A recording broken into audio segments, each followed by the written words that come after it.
자, 이제 기말고사 범위 진도 좀 나가도록 할게요. 자, 260페이지 맨 처음에 나오는 게 생태계와 개체군. 그러면서 여기에 뭐 그림도 이렇게 나와 있는데, 일단 이 용어들의 뜻에 대해서 좀 알아볼게요.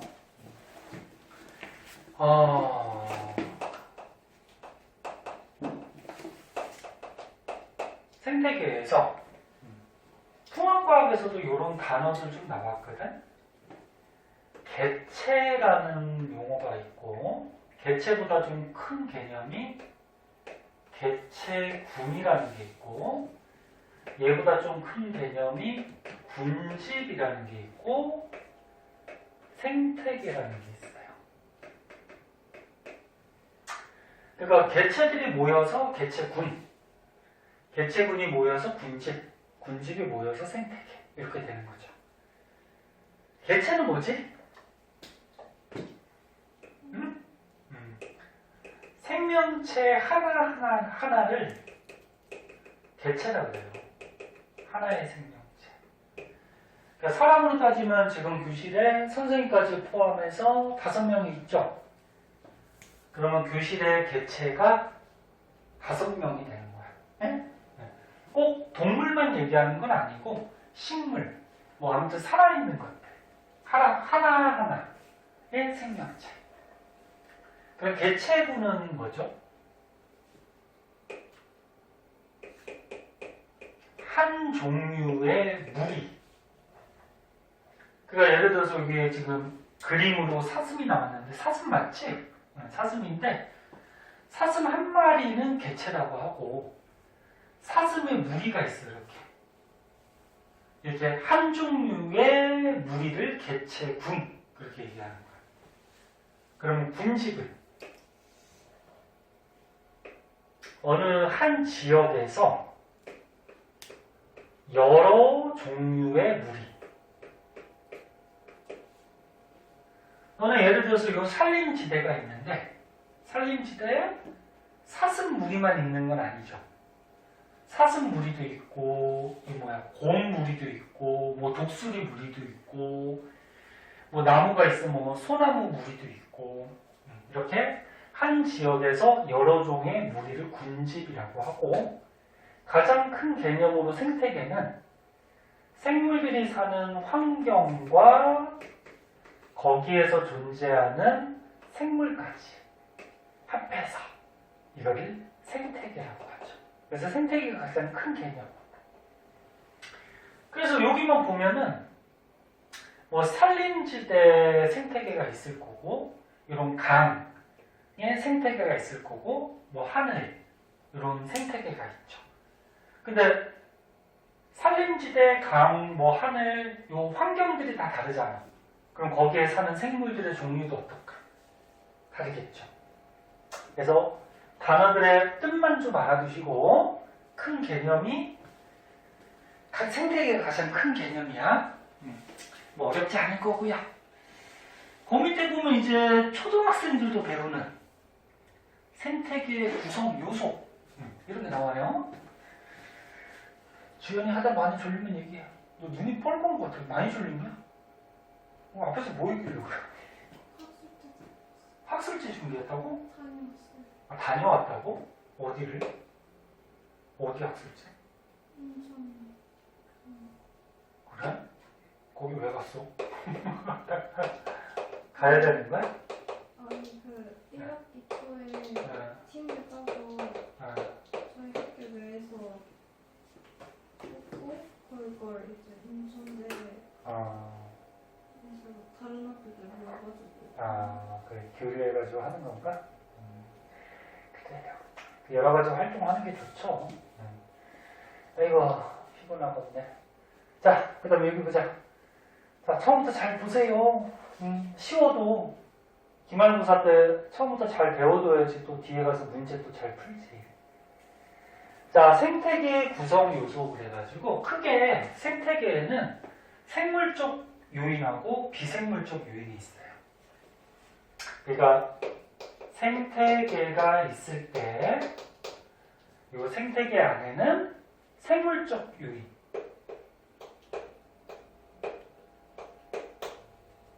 그 다음에 환경, 비생물적 요인. 이렇게 두 가지를 합해서 이걸 뭐라 그래? 생태계. 이렇게 얘기하는 거지, 그치? 네. 맨 처음에 비생물적 요인부터 보면은, 비생물적 요인은 이 생물들이 살아가는 환경이라고 생각하면 돼요. 그러니까 살아있지 않은 거. 그 생물들이 살아가려면 뭐가 필요하니? 햇빛도 필요하고, 돈? 돈이라고 그랬다. 또 뭐? 물도 필요하고, 또 뭐 땅도 필요하죠, 토양. 그다음 뭐 공기도 필요하고, 뭐 이런 등등. 그래서 생물들이 살아갈 수 있는 환경들, 이런 거를 비생물적 요인이라고 그러죠. 그럼 생물적 요인은 말 그대로 이거 생물이야, 생물.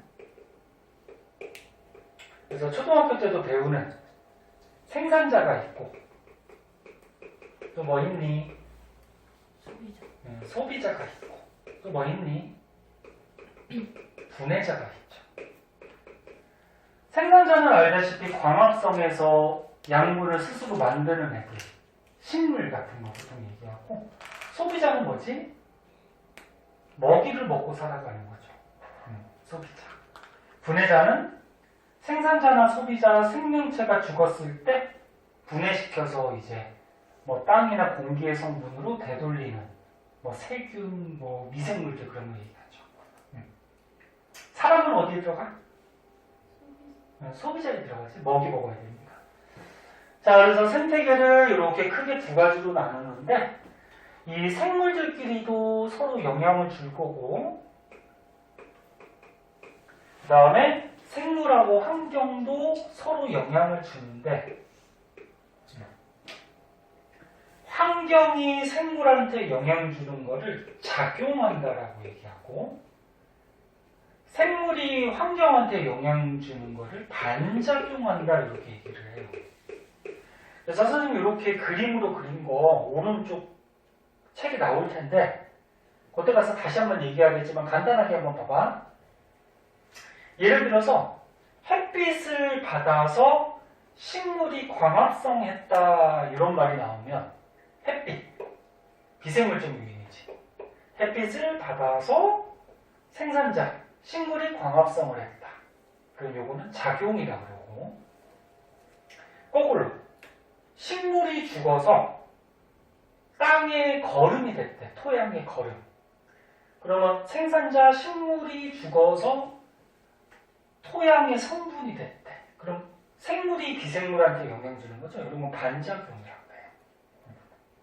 자, 그래서 일단 요거 알아두시고, 그 다음에 이런 거는 뭐 기초적인 말들이야. 그래서 책을 보면서 그냥 넘어갈게요. 자, 생물적 요인에는 생산자, 소비자, 분해자가 있는데, 생산자는 아까처럼 얘기했듯이 햇빛을 받아서 광합성해서 양분을 만드는 거죠. 근데 너네 광합성이라고 그러면은 이산화탄소하고 뭘 이용하는 거야? 물을 이용하는 거지? 그래서 뭐 만들어? 광합성이라고 하면 이산화탄소 물을 이용해서 빛에너지를 받아서 포도당, 포도당 양분을 만들고 뭐 산소도 이렇게 만들고 이런 게 광합성이지? 이거 화학이 아니니까 개수는 안 맞출게. 그때 예전에 화학이나 이런 데서 한번 얘기했을 텐데, 이런 거 탄소가 하나나 탄소가 없는 물질들을 무기물이라고 해요. 무기물. 그리고 탄소가 2개 이상 여러 개 있는 물질이 유기물이야. 그래서 광합성, 무기물을 가지고 뭘로 바꿔주는 거야? 유기물로 바꿔주는 거죠. 그래서 무기물로부터 유기물을 합성하는 거, 이런 걸 생산자라고 그러죠. 그리고 여기에 보면은 독립영양생물이라는 말이 나오는데, 독립영양생물은 스스로 양분을 만드는 애들, 요 생산자 같이. 식물같이. 이런 거를 독립 영양생물이라고 해. 그러니까 지가 독립적으로 영양물질들을 만들어. 그리고 요거 먼저 설명하면 종속 영양생물은 먹이를 먹어서 살아가는 생물이래. 얘는 그러면 양분을 만들 수가 없어? 양분을 못 만드니까 어떻게 해? 다른 거 먹어야 되겠지, 그치? 이런 건 종속 영양생물. 단어들이 시험에 나오진 않아. 근데 이 보기 중이나 문제, 이 단어들을 알아야지 문제를 풀 거 아니야. 자, 생산자의 대표적인 거 뭐 있어? 식물, 조류. 조류가 뭔지 알아?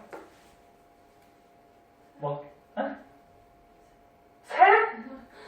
야, 새가 광합성 아니야. 아, 새도 조류라고 해. 날아다니는 새 있지? 뭐, 참새, 까마귀, 뭐, 비둘기, 이것도 조류라고 하는데, 아, 거기서 말하는 그 새 얘기하는 게 아니고, 뭐, 해조류 이런 거 들어봤어? 바닷속에 뭐, 이렇게 식물들 있으면 해조류, 뭐, 이런 것들을 얘기해. 그래서 아무튼 식물 종류야, 식물 종류. 조금 주의할 거는, 너네 플랑크톤 중에 식물성 플랑크톤이라고 있거든. 플랑크톤이 너네 물에 이렇게 떠서 사는 조그만한 미생물들이 있어. 근데 플랑크톤이 식물성 플랑크톤이 있고 동물성 플랑크톤이 있어요. 혹시나 해서 얘기하는 건데, 식물성 플랑크톤은 식물같이 광합성해서 지가 양분을 만들어. 그럼 동물성 플랑크톤은 먹이를 먹어요. 그래서 요거랑 요거는 생산자, 이거는 뭐야? 소비자. 이렇게 되는 거예요. 자, 그럼 소비자는 광합성을 못하기 때문에 스스로 양분을 못 만들어요. 그래서 생산자나 다른 생물을 먹어서 유기물을 섭취하는 애들이지. 섭취하는 애들. 그리고 생산자, 식물을 먹는 애들의 1차 소비자. 1차 소비자를 먹는 애 2차 소비자. 2차 소비자를 먹는 애 3차 소비자. 초등학교 때도 배웠어. 그리고 얘네들 먹이 먹으면서 살아가는 애들을 종속 영양생물. 그래서 뭐 이런 것들 뭐 상식적으로 다 알 수 있는 거고. 그 다음에 분해자. 자, 분해자는 생산자나 소비자, 이 생산자나 소비자가 죽었을 때 이 시체 또는 배설물을 어떻게 하는 거야? 분해시키는 거죠. 분해해서 에너지를 얻으면서 살아가는 거. 이 생산자나 소비자 몸 안에는 요거 유기물이 있단 말이야. 영양분. 그럼 분해자는 어떻게 해? 이 영양분을 다시 분해시키는 거야. 거꾸로. 그래서 유기물을 뭘로 바꿔주는 거야? 무기물로 바꿔주는 거죠. 응? 유기물을 무기물로 거꾸로 분해시켜서 에너지를 얻는 거. 대표적인 종류 이런 게 있어요. 이건 좀 봐주세요. 세균, 곰팡이, 버섯 이런 게 대표적인 분해자야. 그 다음에 비생물적 요인은 얘기했듯이 생물들이 살아가는 환경이라고 보시면 되고 뭐 이런 것들 아까 써놓은 거. 자, 어렵진 않지만 단어들이나 그런 뜻들 좀 알아두도록 하세요. 자, 그 다음에 이제 오른쪽에 보자.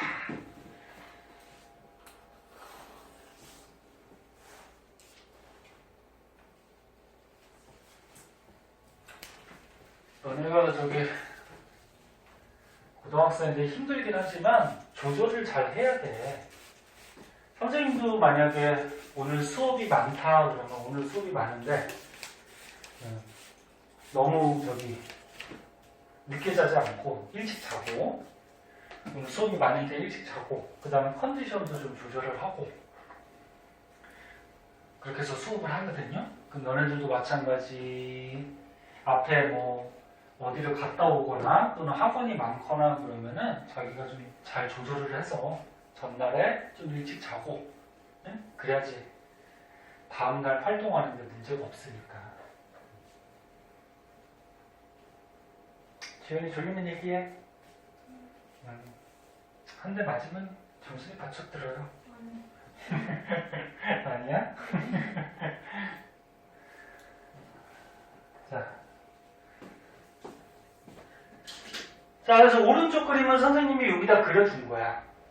그려준 건데, 요거 보자. 요거 작용하고 반작용 한번 보도록 할게요. 작용은 뭐라 그랬어?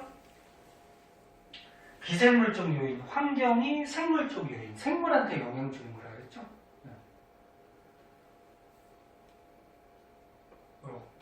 이게 작용이야. 그래서 대표적인 뭐 얘들이 나오는데 얘들은 외울 거 없고 너네가 생각해보면 알 수 있어. 토양에서 식물이 자란대. 토양에서 어디였어? 토양에서 식물이 자란대. 이렇게 가는 거지? 작용이죠. 빛의 세기에 따라 잎의 두께가 다르대. 이거 조금 이따 할 건데 너는 빛이 강한 곳하고 약한 곳에 사는 식물이 잎의 두께가 좀 달라요. 그러면 빛의 세기에 따라서 잎의 두께가 다르다. 작용. 그럼 반작용은 뭐였어? 생물이 요 비생물적 요인한테 영향 주는 거. 낙엽이 쌓여서 토양이 비옥해진대. 낙엽. 식물에서 떨어지는 거지. 낙엽이 쌓여서 토양이 비옥해진대. 두더지가 흙 속을 파헤치면서 토양의 통기성이 높아진대. 통기성이 뭐야? 공기가 이렇게 통하는 성질. 야, 두더지가 땅 파고 다니면 구멍이 생기니까 공기가 잘 들어가겠지? 그래서 두더지가 땅 파서 토양의 통기성이 높아진대. 그냥 조금만 생각하면 알 수 있어. 그 다음에 상호작용은 뭐냐면 요거는 이제 생물들끼리 상호작용한다는 얘기야. 생물들끼리. 그러니까 얘네들끼리 상호작용. 토끼의 수가 증가했더니 풀의 숫자가 감소했대. 왜? 토끼가 어떻게 돼? 풀 뜯어먹으니까, 그치? 네. 그래서 토끼의 숫자가 증가했더니 풀의 숫자가 감소했다. 이거는 생물들끼리 영향을 주는 거죠. 이런 거 이제 상호작용. 이렇게 얘기를 하더라.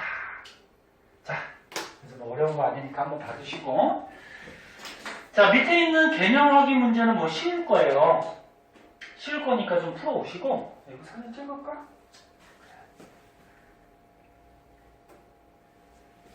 풀어보시고, 아까처럼 얘기했듯이 이제 기말진도 처음 나가는데 처음부터 숙제 밀리면 나중에는 걷잡을 수가 없어요. 일주일이니까 좀 해오세요. 자, 뒷장에 보시면 생물과 환경의 상호작용 그래가지고 요게 배우는 학교가 있고 안 배우는 학교가 있거든. 근데 해두면 좋을 것 같아요. 네? 네. 그리고 통합과학에서 좀 배운 것들이 있어. 자, 한번 보자. 요거 뭐냐면은 생물과 환경의 상호작용. 봐봐. 너네 빛이 생물한테 영향을 주죠. 그 다음에 이제 오른쪽 페이지 온도도 생물한테 영향을 줘요. 물도 영향을 주고 공기나 토양도 영향을 줘요. 그래서 이런 환경적인 요인이 생물한테 어떤 영향을 주는지에 대해서 나오는데 딱 보니까 이런 거 통합과학에서 한번 본 것 같지 않아? 통합과학에서 한번 나왔어. 그래서 통합과학에서 안 나온 것들은 조금 자세하게 하고요. 나온 거는 책을 보면서 간단하게 지나갈게요. 자, 요거는 안 나왔어요. 한번 보자. 자, 어떤 문제 한번 봅시다.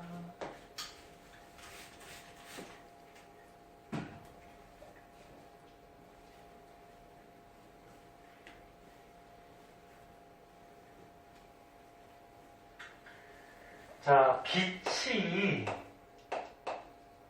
생명체한테 영향을 주는데 빛의 세기가 영향을 줘요.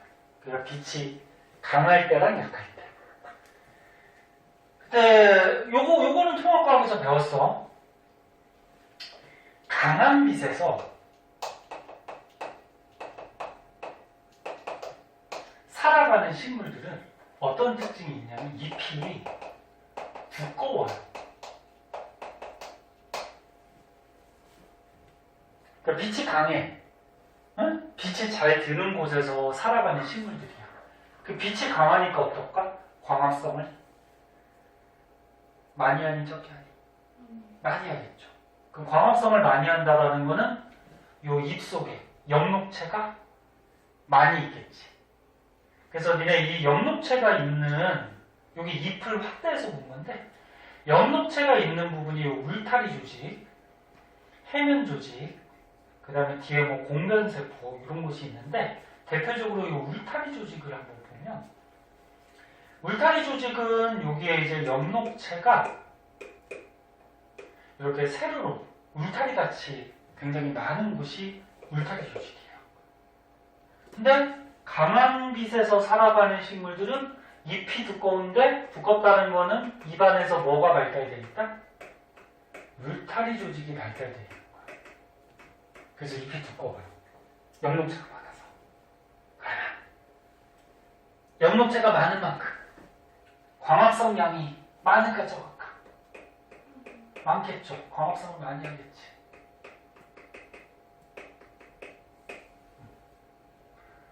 그리고 이렇게 강한 빛에서 살아가는 잎이 두꺼운 이 두꺼운 잎을 뭐라 그러면 양엽이라고 하고 양엽. 그리고 이렇게 강한 빛에서 살아가는 식물을 양지식물이라고 해요. 양지, 음지 그런 거 들어봤어? 양지는 햇빛이 잘 들어오는 곳, 음지는 잘 안 들어오는 곳. 그 양지에서 살아가는 식물. 그럼 거꾸로 약한 빛에서 광합성하면서 살아가는 식물들은 잎이 얇아요. 얇고 넓어요. 왜? 빛이 약하니까 광합성을 많이 할까 적게 할까? 적게 할 수밖에 없죠. 빛이 적으니까. 큰 반대가 뭐냐? 광합성량이 적음. 이게 많음으로 하자. 광합성량이 많음. 그럼 잎이 얇다 그러면은 울타리 조직이 발달했다 못했다? 네? 발달하지 못했다. 어려운 거 아니잖아. 자꾸 대답해도 가면서 졸리잖아. 발달하지 못했다. 그래서 여기 보면 어때? 울타리 조직이 별로 발달하지 못했어. 그치? 그 잎이 얇은 거야. 근데 얇아도 광합성을 하면서 양분을 얻어야 되잖아. 그치? 대신에 잎이 어때? 넓어요. 넓으니까 햇빛을 여러 군데서 받아서 광합성을 해야 되겠지. 이런 거를 요 잎이 얇은 요 잎을 뭐라 그러냐면 음엽이라고 해요. 그래서 이런 약한 빛에서 적응하면서 살아가는 식물들을 음지식물이라고 해요. 여기까지 됐니? 이 특징 좀 알아두셔야 되고, 그래서 빛의 세기에 따라서 양지식물, 음지식물 나눌 수가 있는데, 이 그래프를 배우는 학교가 있고 안 배우는 학교가 있어요. 한번 볼게요. 이거 확대해서. 선생님 우리 학교는 안 배울 것 같아요. 그렇게 생각하지 말고. 진도 나갔니 여기 혹시? 학교에서? 네. 나갔어? 네. 이 배웠어? 배웠어요. 배웠어? 저기 주연이하고 서연이 아직 안 나왔어? 하긴 시험이 이번 주에 끝났으니까 뭐. 자, 유경아 배웠대. 너네들도 배웠니? 아직 생각은 생명이 안 들었었어? 그럼 서연이가 배웠으니까 유경이도 배울 거 아니야. 잘 보세요. 자, 그래프인데 X축, Y축부터 선생님이 항상 잘 보라 그랬어요. X축이 뭐니? 빛의 세기. 그러니까 이쪽으로 갈수록 빛이 점점 세지는 거야. Y축은 뭐니? 순 이산화탄소 흡수 이렇게 돼 있지. 그러니까 위로 갈수록 어떻게 되는 거야? 이산화탄소를 많이 흡수한다. 그럼 이게 그래프가 X축은 아니겠어. 빛의 세기, 그치? Y축은 조금 애매하지. 이렇게 생각하면 돼. 너네 이산화탄소를 흡수할 때는 광합성을 할 때니 호흡을 할 때니? 광합성을 할 때. 광합성할 때 식물이 이산화탄소를 흡수하고 산소 배출하잖아. 그치? 그래서 여기 염을 기준으로 해서 요 위에는 이산화탄소를 많이 흡수한다는 거잖아. 그치? 그 위에는 그냥 광합성이라고 생각하면 되고, 그럼 여기는 마이너스 값이지? 그럼 이산화탄소 흡수하는 양이 마이너스다. 그 말은 무슨 얘기야? 거꾸로 이산화탄소를 흡수를 잘 안 한다는 얘기지, 그치? 오히려 배출한다는 얘기죠. 그래서 이쪽 내려가면 호흡이라고 생각하면 돼. 너네 광합성은 이산화탄소를 흡수하고 산소를 배출하고, 호흡은 뭐야? 사람하고 똑같이 산소를 흡수하고 이산화탄소를 배출하고, 맞니? 이렇게 생각하면 돼. 이렇게. 플러스는 광합성, 마이너스는 호흡. 자, 그러면 일단 광합성부터 한번 보자. 양지식물. 양지식물은 뭐야? 강한 빛에서 광합성하는 양이 많은 식물을 얘기하죠? 그러면 광합성하는 양이 많아요. 시험에서 여기 가로칸 치면 양지, 음지 고를 줄 알아야 돼. 광합성량이 많아요. 그 음지식물 광합성량이 어때? 적어요. 얘보다 얘가 적지, 그지? 됐니? 네. 그래서 두 개는 이렇게 구별하면 될 것 같고요. 그리고 요걸 한번 보면 요 0보다 밑에 구간은요, 뭐 하는 거라고? 호흡. 이산화탄소 흡수량이 마이너스라는 거는 오히려 이산화탄소를 배출한다, 그렇게 생각하면 돼. 요게 원래 의미가 뭐냐면 이거야. 광합성보다 호흡을 많이 하면 어떻게 될까, 식물이? 광합성은 이산화탄소를 어떻게 하니? 흡수하죠. 호흡은 이산화탄소를 방출하지. 그럼 호흡이 더 활발하다 그러면은 이산화탄소 방출량이 많은 거지. 이산화탄소 방출량이 많은 거야. 그래서 요 0보다 밑에는 식물이 호흡을 많이 할 때를 얘기해. 그럼 왜 광합성을 못할까? 빛의 세기가 어때서? 너무 약해서. 응? 빛이 너무 약해. 야, 빛이 너무 약하면 광합성을 잘 할 수 있어, 없어? 없어요. 그 광합성을 잘 못할 때를 얘기해. 그리고 요 위에는, 요 0보다 위에는 이산화탄소 흡수량이 많지, 그치? 그럼 여기는 뭐야? 광합성을 호흡보다 더 활발히 할 때. 다시 한번 얘기하면 광합성은 이산화탄소를 흡수하는 거고, 호흡은 뭐야? 이산화탄소 내보내잖아. 그럼 이산화탄소 흡수량이 많은 거죠. 그래서 요 0보다 위에는 광합성을 활발히 할 때. 왜? 빛이 어때? 이쪽은 세지. 그지? 그 빛이 세질수록 광합성을 잘하겠죠. 0보다 밑에는 호흡이 더 강할 때, 광합성을 잘 못할 때, 0보다 위에는 광합성을 더 잘할 때. 여기가 됐니? 근데 광합성이 일반적으로 어떻게 되냐면 이렇게 돼요. 이건 중학교 때도 나와. 빛의 세기가 세질수록 식물들의 광합성의 양은 점점 많아지다가 나중에 일정하게 돼. 이렇게. 빛이 암만 세도 광합성을 계속 잘하는 건 아니야. 나중에 이렇게 일정해. 어때? 요거요. 광합성을 최고 잘할 때, 여기가 최고 많이 하지. 최고 잘할 때 요 빛의 세기가 있어. 요거를 광포화점이라고 해요. 광포화점. 다시 한번 얘기하는데 학교에서 가르쳐줄 수도 있고 안 가르쳐줄 수도 있고, 가르쳐주면 시험에 나와요. 조금 어려워 이게. 그럼 여기 봐봐. 양지식물은 어떻게 돼? 광합성을 많이 하지. 음지보다는. 그치? 근데 이거 어떻게 돼? 잘 봐. 쓰는 것도 중요한데 사진 찍어주니까 이거 듣는 게 더 중요해요. 그래서 선생님이 영상 찍어놨으니까 나중에 부족하면 다시 보고, 예전에 찍어놓은 것도 있고. 빛이 세지면 세질수록 어떻게 돼? 광합성을 많이 하지.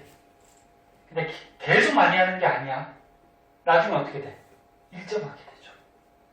근데 광합성을 최고 많이 했을 때 빛의 세기 요게 양지식물의 광포화점이 되는 거야. 그래프에서. 그래서 만약에 양지식물의 광포화점을 골라라 그러면 요거야. 광합성을 최고 잘할 때 빛의 세기. 그럼 음지식물의 광포화점은? 음지식물도 어떻게 돼? 빛이 세지면 세질수록 광합성을 잘 해요. 그러다가 나중에 일정하게 되지, 그치? 여기에서 어떻게 돼? 최고 많이 하지. 가장 많이 할 때 빛의 세기. 이게 뭐야? 음지식물의 광포화점. 됐니? 이런 걸 광포화점이라고 그래요. 여기 써줄까? 광합성량이 최대일 때 뭐라고? 빛의 세기. 됐죠? 그리고 보상점이라는 게 있는데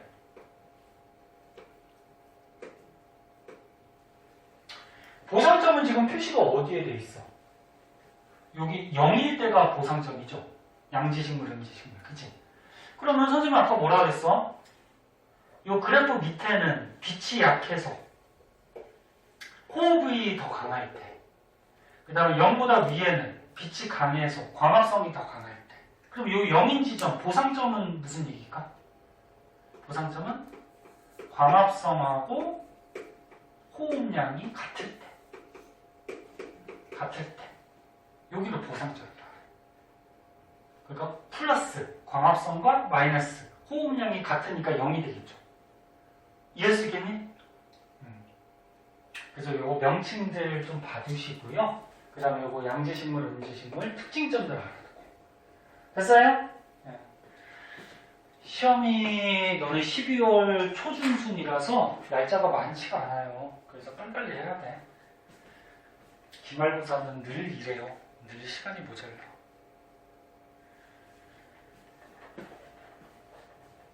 자, 조금만 더 하고 시작. 그 다음에 이제 밑으로 가면은 빛의 파장에 따른 또 특징점들이 나오는데, 이것도 자세하게 설명하면 또 끝이 없는데, 통합과학 때 잘 배운 사람 이거 기억날 것 같은데, 이런 거 본 것 같아?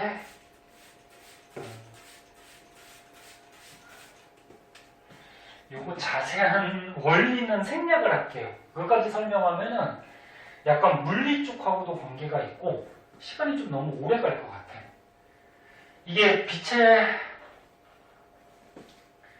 파장, 그 다음 뭐 진동수, 빛의 에너지 막 이런 것까지도 조금 고려를 해야 되는 건데,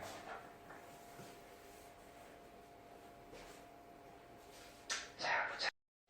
복잡한 거는 의외로 그냥 외우는 게 속이 편할 수도 있어. 자, 너는 햇빛이 들어와요. 이게 뭐냐면 바다야. 여기가 바다야. 바다의 표면을 뭐라 그래? 해수면. 그치? 바다에 이제 햇빛이 이렇게 들어와. 태양 에너지.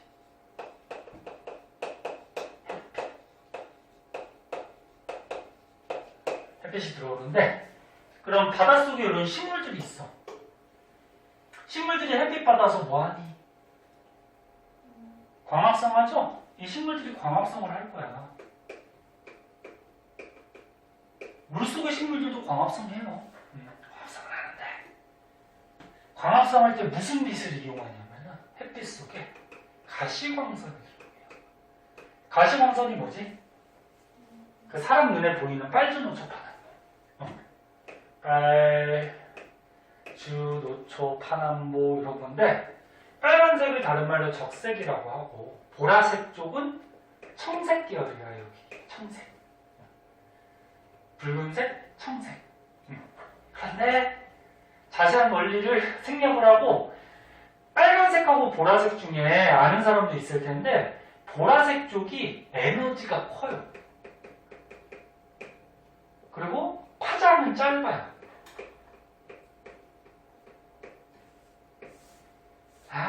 설명하자. 봐봐.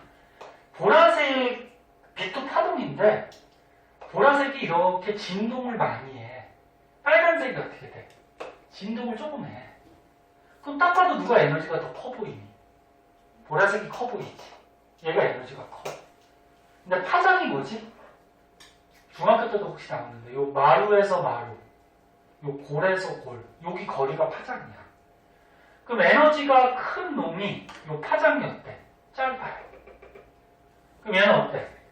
천천히 진동하니까 에너지가 어때? 작아요. 에너지가 작은 놈이 요 파장은 어때? 긴 거야. 이해할 수 있겠니? 그러니까 빨리 진동하면 당연히 에너지 크겠지. 그 파장은 이거 짧겠지. 그래서 여기 보면 여기가 지금 파장이 나오는 거야. 파장. 여기 파장이야. 파장. 그 빨간색 쪽이 파장이 어떻다? 길다. 파장이 길다. 파란색 쪽이 파장이 어떻다? 짧다. 이해됐니? 근데 이 숫자만 보고 얘 숫자가 크니까 에너지가 큰 거구나. 그렇게 하면 안 된다는 거지. 얘가 에너지가 어떤 거야? 작은 거지. 파장이 짧은 놈의 에너지가 어떤 거야? 큰 거야. 여기까지 이해됐니? 그러니까 햇빛이 이렇게 들어오면은 에너지 큰 놈은 에너지가 강하니까 깊은 물까지 이렇게 들어가요. 깊은 물까지. 그럼 깊은 곳에 사는 식물들은 청색빛밖에 안 들어와. 그러면 어떻게 할까? 얘네들은 깊은 곳에 사는 식물들은 청색빛밖에 안 들어오니까 누구? 청색빛을 이용해서 광합성을 해야 되겠죠. 다른 빛이 안 들어오거든. 그럼 얘는 청색빛을 흡수를 해야 돼. 네? 청색빛을. 그러면 식물 색깔이 청색이면 될까 안 될까? 안 돼요. 넌 칠판이 왜 녹색이야? 이 형광등 빛이 왔을 때, 가시광선이 왔을 때 녹색을 반사시키는 거죠. 그래서 너네 눈에 녹색빛이 들어가니까 녹색으로 보이는 거야. 녹색이라고 해서 녹색을 흡수하는 게 아니야. 녹색을 반사하는 거예요. 그러면 이 깊은 물에 사는 식물이 만약에 청색 계통이면은 청색빛이 들어오면 걔를 반사시키겠지, 그지? 그럼 흡수할 수 없죠. 그래서 청색에 반대되는 색깔, 붉은색을 띠고 있어요. 그래서 깊은 물에 사는 식물들은 청색광을 이용해서 광합성을 해야 되기 때문에 붉은색, 홍주류. 이거 종류까지도 혹시 묻는 경우도 있는데 홍주류의 대표적인 거 뭐 있지? 통합과학 때문에 나오는데 네? 긴 우뭇가사리 이런 것들이 이제 붉은색 식물. 그러면 겉에는 얕은 물에 사는 애들. 자, 이거 오른쪽까지만 하고 잠깐 쉽게 봐봐. 조금만 기운내. 피곤해갖고. 야, 겉에 물에 사는 식물들은 붉은색. 에너지가 작은 붉은색 빛도 잘 들어오지. 그래서 적색광을 이용해서 광합성을 해요. 얘는. 적색광을 흡수해서 광합성을 해요. 그럼 빨간색 빛을 흡수한다는 거는 식물 색깔이 빨간색이면 안 되지. 빨간색이면 반사하잖아, 그렇지? 그래서 반대되는 색깔, 녹색을 띠고 있어요. 녹색 띠고 있는 거 뭐 있니? 응? 뭐 팔의 청각, 뭐 이런 게 있어요. 팔의 청각. 그러면 이제 중간에 사는 식물들은 이 중간적인 빛, 황색, 노란색 빛을 이용해요. 그럼 노란색 빛을 이용하니까 식물 색깔이 노란색이면 안 되지, 그치? 그래서 약간 뭐 갈조류, 뭐 중간은 잘 안 나와.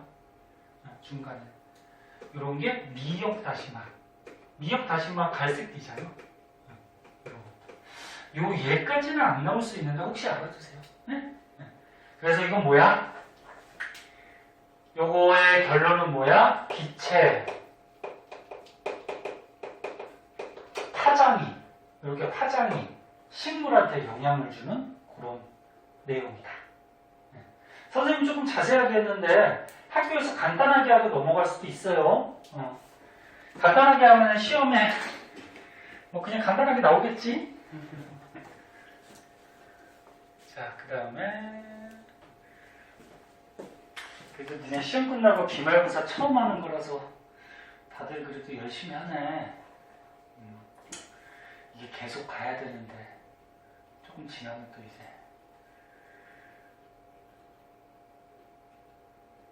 자, 요거 하나만 하고 잠깐 쉬었다 할게요. 자, 요거는 뭐냐면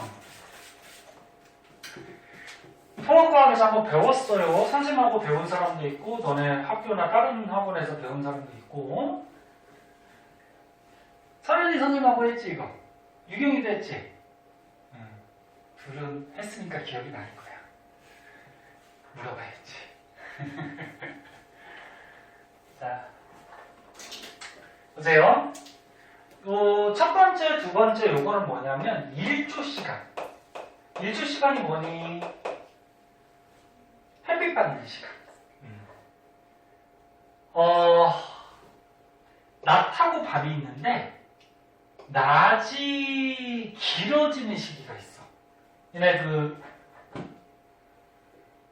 계절이 봄, 여름, 그리고 또 뭐 있어? 가을, 겨울이 있잖아. 여름은 어때? 누가 길어? 낮하고 밤 중에. 낮이 길죠? 겨울은. 밤이 길죠?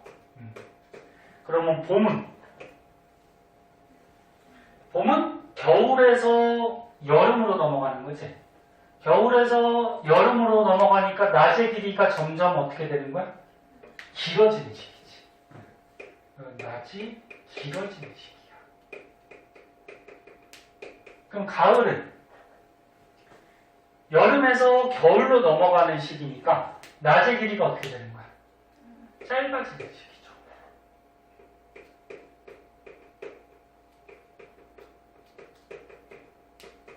그래서 낮이 길어지는 봄에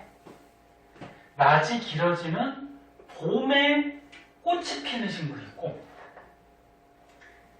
낮이 짧아지는, 이렇게 낮이 짧아지는, 그리고 거꾸로 얘기하면 밤이 길어지는 거지. 낮이 짧아지는, 이건 봄이야. 이건 가을이고. 밤이 길어지는 가을에 꽃이 피는 식물이 있어요. 근데 어떤 꽃들은 봄에 피고 어떤 꽃들은 가을에 피죠. 이런 걸 뭐라 그래? 장일식물, 단일식물 이렇게 얘기해. 그러니까 얘는 뭐야? 낮이 길어지는 장일, 해가 길다. 해가 길어질 때 봄에 꽃이 피는 식물. 단일, 짧은 단자죠. 해가 짧아질 때 꽃이 피잖아. 뭐, 요 대표적인 예도 나올 수도 있는데, 대표적으로 낮이 길어지는 봄에 꽃이 피는 식물이 붓꽃 같은 게 있고요. 단일식물, 낮이 짧아지고 밤이 길어지는 가을에 꽃이 피는 거 대표적으로 코스모스 같은 게 있죠. 그 다음에 동물도 좀 영향이 있거든. 일조 시간은. 꾀꼬리나 닭 같은 경우에는 봄에 일조 시간이 길어지는 봄에 생식을 하기라. 근데 송어나 노루 같은 경우에는 일조 시간이 짧아지는 가을에 생식을 해요. 번식을 해요. 자, 그래서 지금까지 정리하면 지금까지 다 뭐 배운 거야? 빛에 대해서 배운 거야. 빛. 네? 첫 번째 뭐? 빛의 세기. 양지식물, 음지식물. 그래서 두 번째 뭐? 빛의 파장. 그래서 물의 깊이에 따라서, 바다의 깊이에 따라서 식물들의 색깔이 달랐고. 세 번째 뭐? 일조시간. 빛을 받는 시간에 따라서 식물과 동물이 어떤 특징점을 보였어요. 그거까지 한 거고. 자, 조금 쉬었다가 그 이유 거 좀 보도록 할게요. 잠깐 쉬었다 합시다.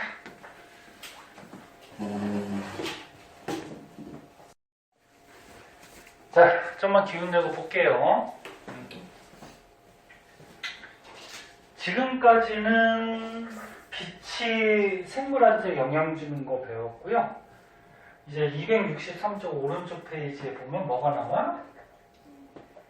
온도와 동물. 그래서 온도가 동물한테 영향 주는 거, 요거는 온도가 식물한테 영향 주는 거.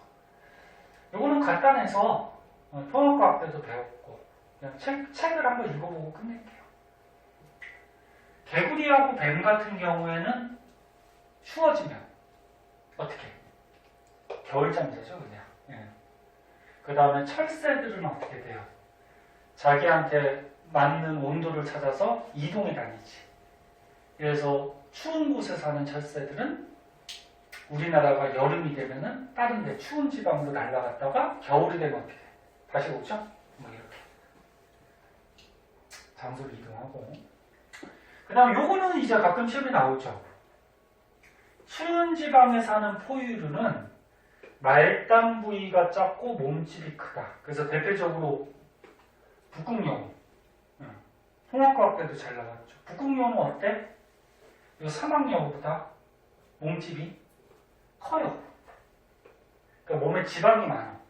왜? 지방이 많아야지 몸 안에 있던 열을 바깥쪽으로 방출을 덜 시켜요. 막아주니까. 지방이. 그래서 추운 지방에서 열 방출을 적게 하기 위해서 몸집이 크고요. 이런 귀 같은 말단 부위가 작죠. 왜? 귀를 통해서 열을 막 방출시키면 안 될 거 아니야. 그치? 거꾸로 더운 지방에 사는 사막여우는 어떻게 될까? 몸집이 어때? 예? 작아요. 거꾸로야. 몸집이 작고 말단 부위가 어때? 커요. 그래서 지방이 적어서 열을 잘 방출시키고 귀를 통해서 열을 또 많이 방출시키죠. 그래서 온도에 따라서 이렇게 몸의 말단 부위나 몸집 같은 게 좀 다르고. 이거는 나올 수 있어. 잘 알아둬야 돼. 이해됐어? 그 다음에 계절용이라 그래서 호랑나비 같은 경우에는 봄에 태어난 애들하고 여름에 태어난 애들이 크기나 색깔이 좀 달라요. 봄형이 크기가 작고 색깔이 좀 연하다. 거꾸로 얘기하면 여름형이 크기가 좀 크고 호랑나비가 색깔이 진해요. 참고삼아. 그 다음 이제 오른쪽은 식물.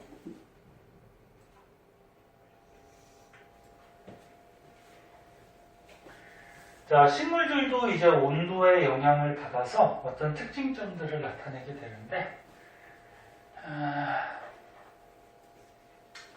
화렵수가 뭐야? 잎이 넓은 식물이죠. 그래서 요즘같이 가을 추워지면 어떻게 돼? 화렵수들은 단풍이 들어요. 그리고 잎을 떨어뜨려요. 그치? 그래서 잎을 떨어뜨려서 자기 표면적을 작게 만들어서 열 방출량을 줄여주는 건데, 뭐 그런 원리까지 알 필요는 없고 그냥 이렇게 되고. 그다음 뭐 가을밀이나 가을보리, 그러니까 가을의 밀, 가을의 보리는 겨울을 지나서 봄에 보리가 생기거든. 그럼 겨울 동안 어떻게 해야 돼? 추위를 버텨야 되죠. 그래서 가을밀이나 가을보리는 싹이 튼 후에 추운 겨울을 잘 보내고 그 다음에 봄 같은 데 이제 결실을 맺는 거야. 뭐 이렇게 온도가 식물한테 영향 주는 거 그냥 참고삼아 한번 보세요. 요거 말고도 더 있긴 하지만. 그 다음에 물과 생물.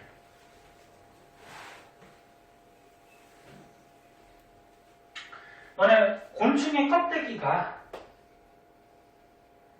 딱딱하죠. 키틴질 껍데기. 그래서 곤충이 이렇게 밟으면 어떻게 돼? 뿌지직 그리면서 kop데기 부셔지죠. 그래서 곤충이 왜 딱딱한 껍질로 돼 있어? 몸 안에 수분을 보호하기 위해서 증발하는 걸 막아주는 거죠. 그 다음에 사막에 사는 이런 도마뱀 같은 파충류들은 몸이 비늘로 쌓여 있어요. 왜? 얘도 물이 원체 부족하니까 몸 안에 있는 수분 증발을 막아주는 거지. 그 다음에 알은 단단한 껍데기로 둘러싸여져 있거든. 얘도 뭐야? 알 속에서 이제 새끼가 태어나야 되는데 수분이 충분해야 된단 말이야. 그래서 공통적으로 뭐야? 수분이 날아가는 것을 막아주기 위해서 뭐 이런 특징점들을 갖고 있더라. 그 다음에 식물에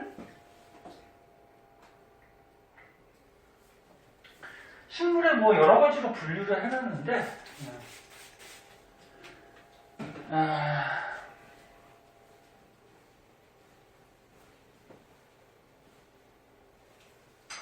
건생식물은 뭐냐면은 말 그대로 뭐야? 건조한 지역에 사는 식물. 뭐 사막같이, 뭐 선인장같이. 자, 그럼 건조하니까 물이 부족하니까 어떨까? 뿌리가 발달해요. 뿌리가 땅속으로 길게 뻗어가면서 깊은 곳의 물까지 흡수하는 거죠. 그리고 물이 부족하니까 어떻게 돼? 저수주지. 몸 안에다가 물을 저장시켜놔. 나머지는 그냥 보고. 그럼 거꾸로 수생식물, 물이 많은 곳에 사는 식물들은 연, 불애옥장 뭐 이런 것들은 어떻게 돼? 물에 떠서 살죠. 물이 굉장히 많아요. 그럼 뿌리가 굳이 길게 자랄 필요가 있어? 없어? 자랄 필요가 없지. 네. 그래서 뿌리가 발달하지 않고 통기 조직, 물에 떠서 살기 위해서 어떻게 돼요? 공기가 들어있어요. 식물 안에. 공기가 있어야지 물에 떠서 있겠지? 네, 뭐 이런 것들이 있다. 참고 삼아 한번 보시고. 에이씨, 이게 부러졌네. 그 다음에 밑으로 가면은 공기. 고산지대. 그다음에 높은 곳에 사는 사람들은 우리 이렇게 평지에 사는 사람들보다 적혈구 숫자가 어떨까? 많아요. 높은 곳에 살면은 산소가 어때? 부족하지? 그럼 적혈구가 뭐 하는데? 산소 운반하잖아. 그럼 산소가 부족하니까 적혈구 숫자가 많아서 산소를 빨리빨리 운반해야 되지. 그치? 그래서 적혈구 숫자가 많다. 그 다음에 폐 면적도 넓어요. 네. 티베트도 이제 고산지대거든? 높은 곳에 사니까 산소가 부족하니까 어떻게 돼? 폐가 좀 넓어서 폐포도 많거든? 폐포가 뭔데? 공기 저장하는 주머니죠? 그래서 많은 양의 산소를 받아들일 수가 있고, 그리고 뭐 산소는 호흡에 사용되고 이산화탄소는 광합성에 사용된다. 뭐 이거 다 알고 있죠? 그래서 뭐 공기가 생물한테 영향 주는 거 한번 읽어보고, 그 다음에 토양이 생물한테 영향 주는 거. 토양 땅은 어때? 생물들이 살아갈 수 있는 서식지가 되죠. 땅이 없으면 생물들이 살 수 있는 곳이 없지. 그 다음에 뭐 땅으로부터 뭐 무기염류, 뭐 공기 수분을 뭐 공급하기도 하고, 그 다음에 지렁이 두더지 같은 경우에 땅 타고 다니죠. 그래서 토양 안에 통기성을 높여주고 공기가 잘 통하게. 그 다음에 버섯 세균은 분해자잖아. 그래서 다른 생물이나 그 다음에 배설물을 분해시켜서 다시 무기물로 만들어서 이 무기물을 식물들이 흡수할 수 있게 그렇게 바꿔주고, 낙엽이 쌓이면 또 거름이 돼서 토양이 비옥해지고. 상식적인 얘기야. 자, 그래서 지금 뭐에 대해서 배웠냐면은 빛, 그 다음에 온도, 그 다음 뭐 했냐? 그 다음 뭐 했지? 온도 다음에 뭐 했냐? 물. 그 다음 뭐 했어? 공기, 토양. 이런 것들이 뭐야? 생물한테 영향 주는 거에 대해서 배웠죠? 그 중에서 굳이 시험에 나온다 그러면 아까 이거 빛, 응? 그 다음 온도, 한 요 정도. 요거는 그냥 참고 삼아 보세요. 아예 안 나올 가능성이 높은데, 나올 수도 있고, 참고 삼아 보시고. 자, 그러면은 뒤에, 문제가 아니구나. 또 내용이 하나 더 있네. 자, 조금만 더 볼게요. 자, 뒤에 가면 이제 통합과학에서 안 배웠던 새로운 내용들이 좀 나와요. 뭐 식같이 이렇게 나오는데 어려운 건 아니야. 자,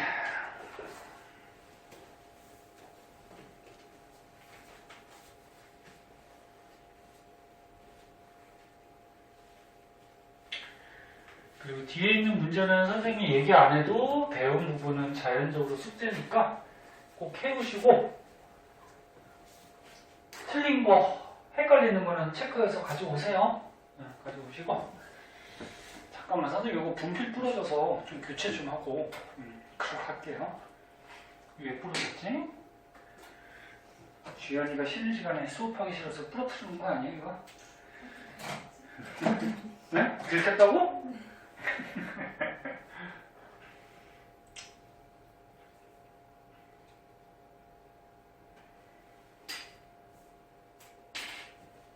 이게 분필이 부러지면 안에 껴가지고 이게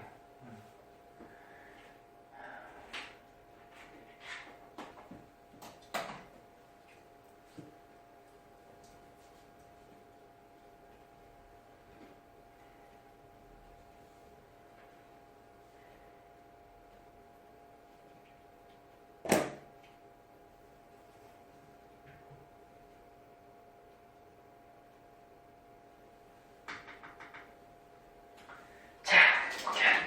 자, 34분이야. 15분은 모으는데 15분. 15분 금방 가잖아. 자, 여기에 이제 뭐 공식같이 해서 뭐 여러 가지가 나오는데 내용은 어렵지 않은데 말이 좀 헷갈려. 그래서 말을 용어의 뜻이나 정의들을 확실하게 좀 알고 있어야 돼요. 자, 개체군의 밀도. 아까 개체군이 뭐라 그랬니? 개체군 한 종류의 생물의 무리. 그치? 그래서 만약에 참새가 있어. 참새 한 마리 한 마리는 개체라고 그러고 참새 한 종류의 요 무리는 개체군이라고 그러죠. 그럼 밀도가 뭘까? 밀도? 화학에서는 뭐 부피분의 질량 구하는 식도 있잖아. 그러니까 밀도가 너는 인구 밀도라 그러면 무슨 말이야? 야, 인천의 인구 밀도가 높다. 무슨 말이야? 인천 지역에 사람들이 굉장히 많이 산다는 거지. 그래서 밀도라는 거는 어떤 생물의 밀도는 어떤 면적에 생물이 얼마나 많이 살고 있냐. 그 만약에 참새의 개체군의 밀도라 그러면 참새가 살고 있는 면적이 있겠죠? 참새가 날아다니긴 하지만 참새 집도 있을 거고 참새가 돌아다니는 나와바리가 있을 거 아니야. 나와바리가 뭔지 알아? 걔네가 활동하는 지역이 있을 거 아니야. 그럼 그 얘네들이 참새 무리가 활동하는 면적에 참새가 몇 마리가 있느냐? 뭐 식은 뭐 어려운 거 아니잖아. 얘가 살아가는 땅에 몇 마리가 있냐? 인구 밀도라 그러면 인천 지역에 몇 사람이 있냐? 그지? 그거지. 요걸 이제 개체군의 밀도라 그러죠. 근데 여기서 중요한 거는 요게 중요해요. 개체군의 밀도를 증가시키는 요인과 개체군의 밀도를 감소시키는 요인이 있어요. 뭐 중요한데 뭐 어렵진 않아요. 생각해 보는데 개체군의 밀도를 증가시키는 요인. 너네 얘네들이 사는 면적은 변하지 않을 거 아니야. 그치? 사는 면적을 일정하니까 개체군의 밀도를 증가시킨다는 거는 숫자가 많아지면 되는 거지. 이사 오면 되죠, 이사. 너네 인천의 인구 밀도가 높아지려면 다른 지역에서 이사로 오면 되죠, 사람들이.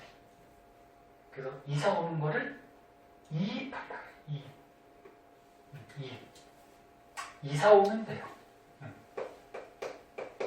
그 다음에 자식을 낳으면 되죠. 그럼 사람이 많아질 거 아니야, 그치? 출세. 그래서 다른 지역에서 이사를 오든지 아기를 낳으면 그 지역의 밀도가 높아지겠지, 그치? 인구 밀도가. 그냥 사람으로 가자, 사람. 그러면 개체군의 밀도를 감소시키는 요인은 이사 오는 거의 반대는 뭐야? 다른 쪽으로 이사 가버리는 거지? 그래, 이출이라고 그래, 이출. 출입구 알지?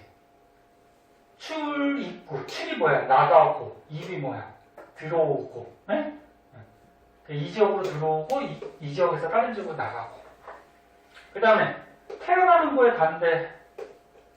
사람들이 죽으면 인구 밀도가 작아지겠지, 그치? 네. 자, 밀도를 증가시키는 거, 감소시키는 거 한번 봐두도록 하시고. 근데 봐봐. 여기 이것도 좀 알아두세요. 이익과 이출보다 누구의 영향이 더 크다? 출생과 사망의 영향이 더 커요. 요 밀도를 변화시키는 요인 중에 요게 영향이 더 커. 왜? 생물들은 한 지역에서 살면은 잘 이사를 안 가. 사람들은 뭐 일 때문에 자주 이사 가는데, 야, 예를 들어서 저기 뭐 경상도에 살던 참새가 어느 날 인천으로 막 날라와갖고 여기서 살고 그럴까? 아니죠. 잘 이사나 이런 걸 안 가기 때문에 밀도를 변화시키는 요인 중에는 출생과 사망이 영향이 좀 크다. 그 정도만 봐두고. 그 다음에 이제 밑에 보면은 그래프가 한 가지가 나와요. 이거 중요해요. 얘네 완자책에서도 요 앞에 이렇게 빨간색 별표 쳐 있는 거 있잖아. 그게 특히나 더 중요하거든. 문제 같은데 잘 나오니까 요거 한번 보자. 요까지 나오고 끝내야 되겠다. 자, 이 그래프만 보세요. 자, 요거는 수능 같은 데도 잘 나오고, 뭐 다른 것도 잘 나오긴 하지만.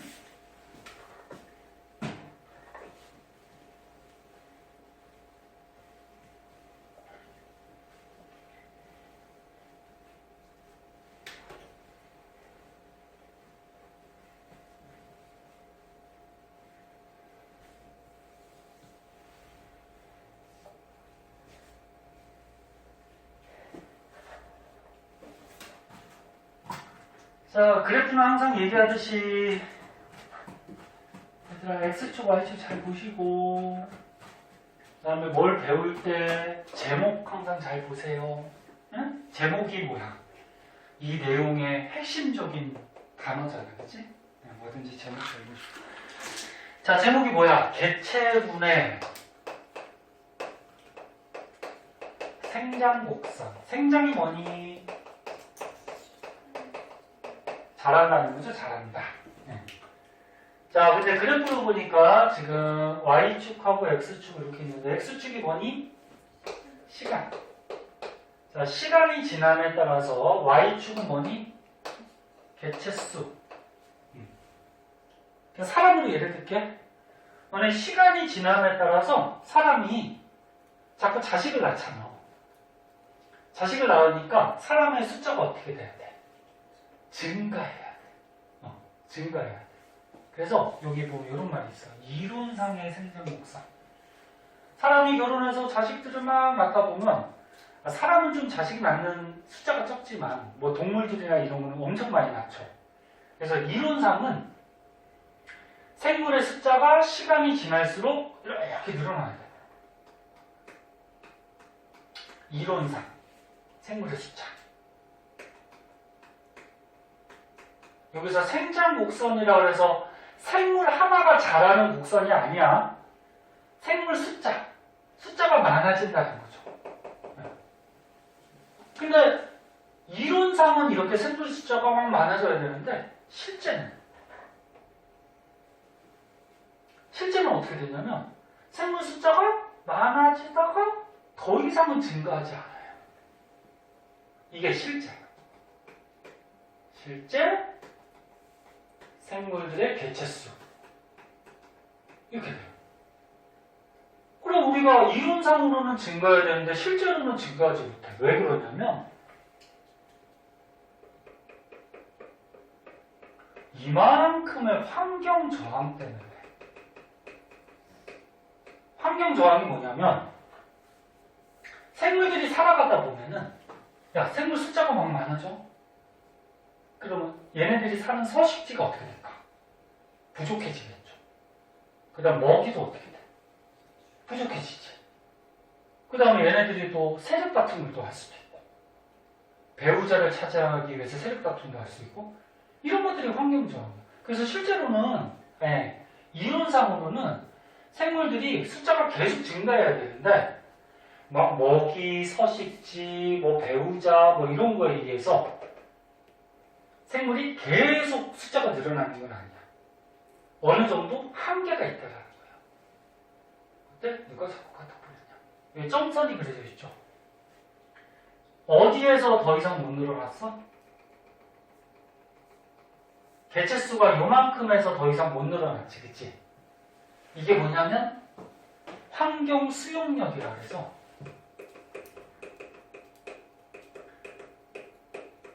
이 지역의 환경에서는 최대한 요만큼의 숫자만 수용할 수 있다. 그런 얘기죠. 이게 무슨 말인지 알겠니? 그 책을 한번 보자. 봐봐. 이게 중요해. 시험에 무조건 나올 거야. 다른 것도 나오지만. 자, 이론상에 보면은 개체 숫자가 계속 증가해서 J자 모양이 돼. 이렇게. J. 네? 네. 근데 실제로는 어떻다? 실제로는 환경 저항이 발생하기 때문에 실제로는 무슨 모양? S자. S자.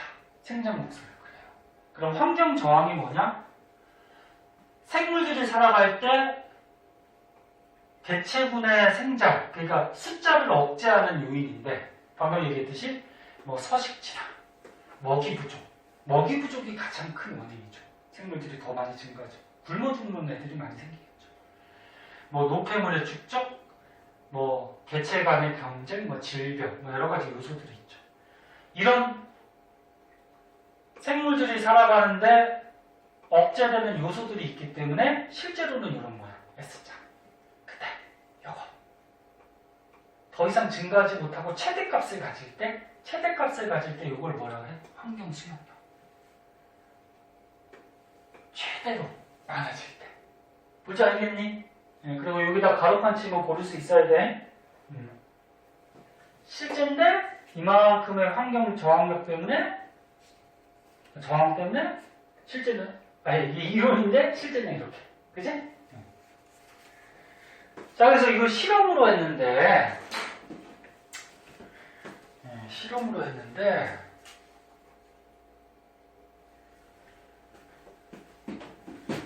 자, 이거 뭐 쓸 거 없어요. 간단하게 볼게요.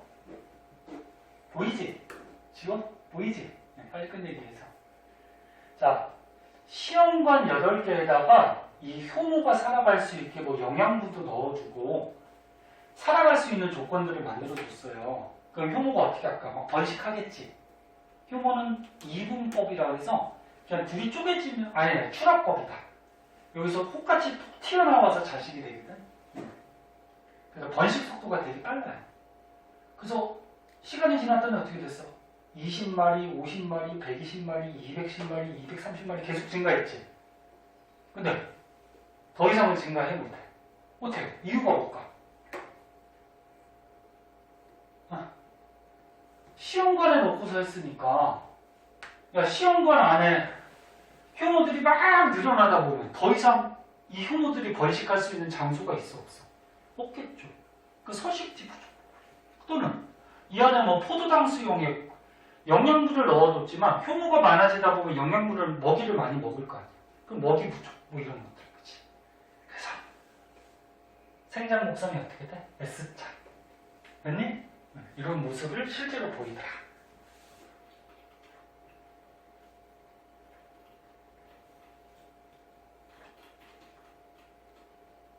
그래서 잠깐만 요것만 보자. 효모 개체군의 환경 저항으로 작용한 게 뭐다? 포도당의 양, 먹이의 양, 그치? 또 뭐? 서식 공간의 부족. 이런 거 고를 줄 알아야 돼. 그런 것들이 있죠. 자, 그리고 오른쪽에 실험이 하나 더 나오는데요. 요게 중요해서 다음 시간에 요거 간단하게 복습하면서 요 실험부터 진행을 하도록 할게요. 수업. 그치? 자, 오늘은 여기까지 할게요. 고생하셨고요. 뒤에 너네 문제 중에 배운 거 있으면 미리미리 풀어와. 그래야지 다음 시간에 숙제가 적지. 알았지? 보면 알 거야. 고생하셨습니다.